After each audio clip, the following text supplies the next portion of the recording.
Telangana youth Congress అధ్యక్షులు శివసేన రెడ్డి ఆధ్వర్యంలో gun పార్కులోని అమరవీరుల స్తూపం వద్ద సంబరాలు చేసుకున్నారు. మెగా డిఎస్సీతో పాటు ఉద్యోగ నియామకాలు చేపడుతున్న ముఖ్యమంత్రి రేవంత్ రెడ్డికి కృతజ్ఞతలు తెలిపారు. సీఎం రేవంత్ రెడ్డి అమరుల త్యాగాలను నెరవేరుస్తున్నారంటూ నినాదాలు చేశారు. అమరవీరుల స్తూపానికి పాలాభిషేకం చేశారు. అధికారంలోకి వచ్చిన రెండున్నర నెలల్లోనే కాంగ్రెస్ ప్రభుత్వం 32,000 ఉద్యోగాలను ఇచ్చిందని అన్నారు. ఇక గత బీఆర్ఎస్ ప్రభుత్వం ఎన్నడూ మెగా టీఎస్సీ చరిత్ర వేసిన చరిత్ర లేదని, ఇలాంటిది 11,000 టీచర్ పోస్టులతో ప్రజాప్రభుత్వం మెగా టీఎస్సీని వేసిందని కొనియాడారు.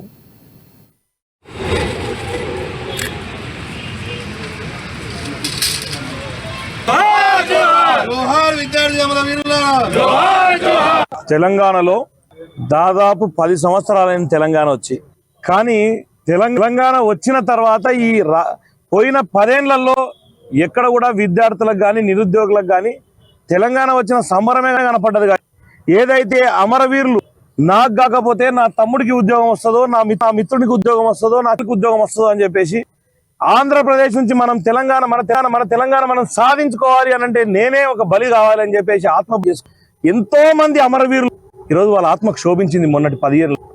ఎందుకంటే ఉద్యోగాలు వస్తాయి, మా ఉద్యోగాలు మాకు కావాలి కొట్లాడి.